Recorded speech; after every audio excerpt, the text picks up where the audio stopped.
Welcome back to another YouTube video. Now, I wasn't planning to make a video today, but I just finished an amazing workout. The weather is absolutely beautiful here in Bulgaria, and I thought, why not make a video? I've got something I want to talk about, and it's something that you guys have asked me about a lot. So, I'm going to get straight into it, because it's going to be a bit of an in-depth video, but I want to make it as short as possible and as interactive as possible. Also, do not forget to smash that subscribe button. I'm trying to get to 1,000 subscribers as quickly as possible. So, if you want to help me out, please hit the subscribe button. So, a lot of people have been asking me, like, why did I move to Bulgaria? What made me and my wife initially want to make the move to Bulgaria? And there's a few factors and a few reasons, I think a few circumstances that led us to moving here. And I think it's pretty cool to put it in a bit of a longer video, because I've only ever mentioned this on my TikTok and Instagram in a bit of like a shorter video. So I'm going to start from the beginning, and I'm going to rewind back to before I met Marina, so you guys have a bit of an understanding about me before I moved here. So let's rewind back to 2018. Let's start there.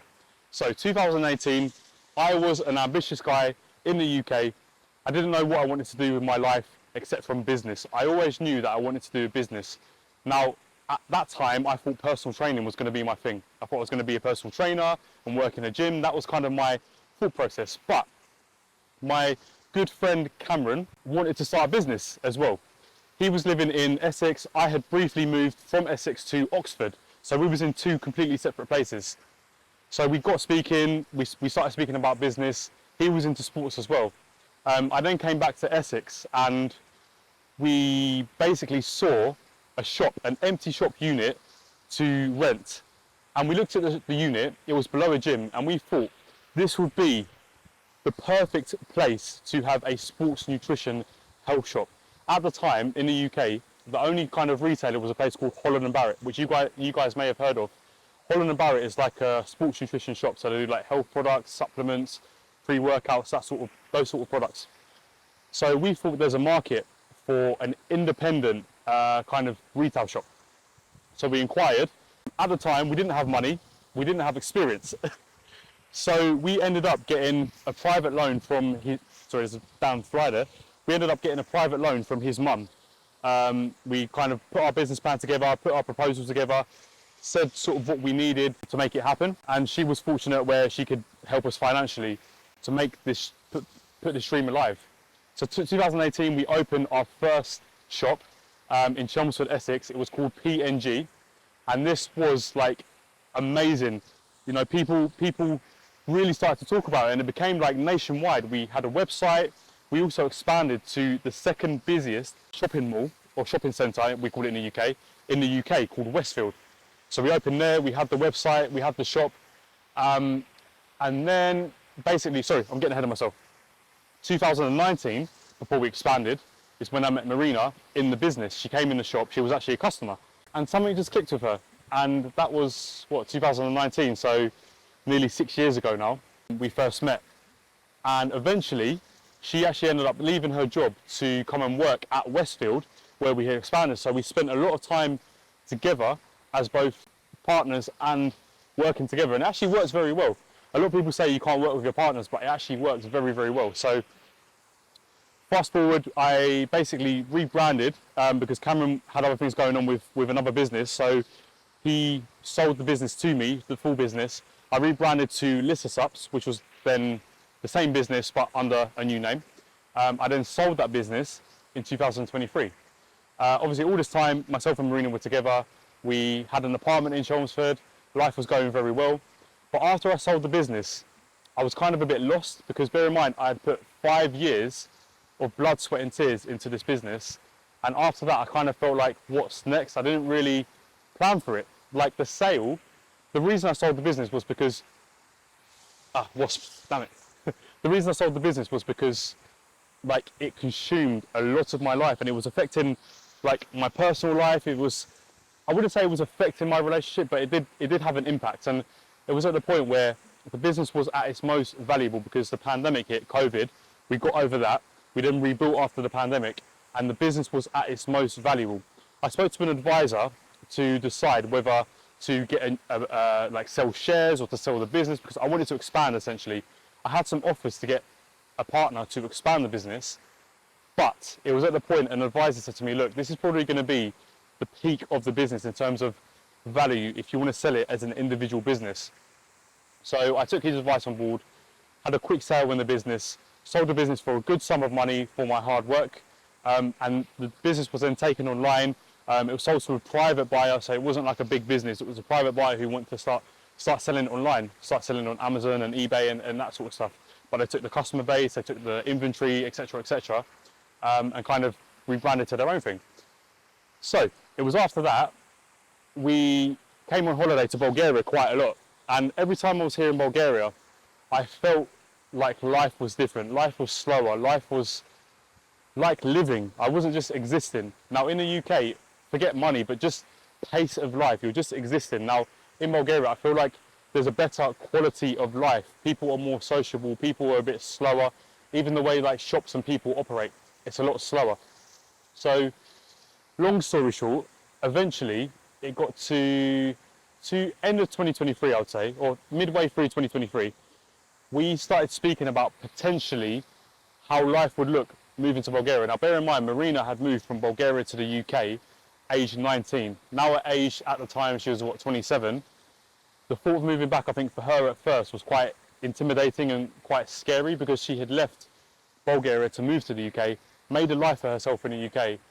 So we were having a conversation, and at first I was the more optimistic one. I was the one that really wanted it to happen, and she wasn't so keen on it, let's say. But then after visiting here and after kind of seeing how our life could look here, in terms of, you know, financially, in terms of logistically, in terms of what we wanted to do with our life, and a big part of what we decided we wanted to do before we had children was to travel and do content and do YouTube and travel vlogs and stuff like that. So I think the first factor for Marina moving back, I think, was the fact that we're located in Bulgaria in such a good position.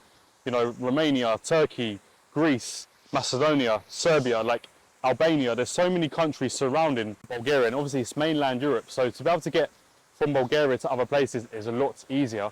And also, the next thing is a Ryanair flight or Buzzair or whatever budget airline from Bulgaria to the UK can be very cheap at times. So Marina said, look, I'm happy to move, I want to move, providing we have an income that supports the life we want to live, i.e. an online income or an income where we don't have to physically be someone, because she couldn't think, for her, I wish she was here, but she couldn't think of anything worse than being in Bulgaria and physically working somewhere. That's why she left in the first place, right? So I think that was the first step, is creating an online income to sustain us and to support us. And that was the first thing. Aside from that, culture, I feel like culture is absolutely amazing here. 95% of the people are very, very good people. I've spoken about this in a previous video, how I feel after 6 months in Bulgaria. I did yesterday, so check that out if you want to check it out. Culture is very good. The food is absolutely amazing.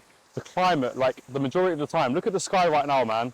In the UK, it's grey, it's miserable. I'm in April in a t-shirt, I've got a tan. Like, you would not get this in the UK. And I think another thing is cost of living, of course. We have to speak about that. Now, in leather, the Bulgarian leather, the minimum salary, you're looking at about 600 euros a month on average for 40 hours a week work, which is quite a lot. So this is why we kind of created a life where we're paid in euros for a remote work, you know. So making sure we had that was a very, very crucial part of moving here. We moved here in October 2024. Since then, yeah, life has been absolutely amazing. And I think one other big thing for us is children. Where do we want to settle down and have children? Now, this is a conversation we're speaking a lot about now, because obviously that time is coming soon. I'm 29, Marina's 29, and you know, within the next couple of years, that's something we really want to do. And I feel like raising a child in the UK at the moment, at this point in time, I could think of nothing worse. You know, when crime is at an all-time high, when bad things are happening in the news constantly, and I feel like here is a lot more kind of peaceful of a place to raise a child, and you know, crime isn't as high, or at least as evident, and I feel like children here would enjoy their childhood better. You know, so a lot more relaxed for children based on the sort of people we spoke to. Marina's family and Marina's friends are here as well, and one big thing is obviously she was in the UK for what, 9 years, 10 years, let's say. She was in the UK for 10 years, and she missed out on a lot of her friends and family, like, you know, for 10 years. And, you know, she was coming back on holidays, but it's not the same as seeing them day to day. And I feel like now she's a lot more relaxed and she's really comfortable being here because of that, because she has access to her family and friends, you know, so easily. We see her family every day. And for me, it's like I've built a friendship group and family where we're not like, we don't have to see each other every single day. And, you know, I'm going back next week to the UK to see friends and family. And like, if we really want to go back and see people, we can just get a flight back. It's not a million miles away, you know? So I'm trying to think if there's anything else that I haven't really covered. But yeah, in a nutshell, had the business, sold the business, felt a bit lost and lack of direction as to what's next. And we decided we're going to go for it. We're going to create a life here where, you know, we can travel around and we can do things and we can build a business where we get paid without being physically in one location. And I think obviously in the UK, to do that, when you're paying rent, you know, you're paying £2,000 a month gone on rent. We own a property here, so, you know, it kind of is a no-brainer, you know. And we're very happy, we're very content here. Obviously, not 100% of the time is amazing every single day, but the majority of the time we're very content here. Nowhere is perfect in the world, but this is, like, in my opinion, the closest place to paradise that we have discovered, you know.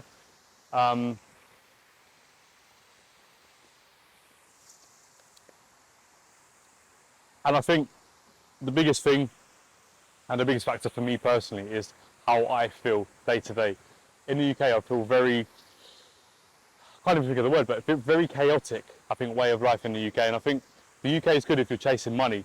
If you want to get money, if you want to chase money, I think the UK is definitely a good place to be. However, if you are chasing more than just money, if you're chasing experience, if you're chasing quality of life, this is the place to be, you know. And after being here 6 months now, I think it's fair to say that I've got a good perspective of being here. And yeah, I think that pretty much summarizes why we moved, pretty much. But yeah, I'm going to wrap this up now. As I said, this was a bit of a spontaneous video. Hit the subscribe button if you want to support the channel. And yeah, as I get more thoughts and more ideas, or if you guys have got any questions, or if you guys want me to cover anything, or you've got anything that you want me to go a bit more in depth in, please let me know in the comments and I will make videos about that. But don't forget to like, comment, subscribe, and I will see you guys on the next video.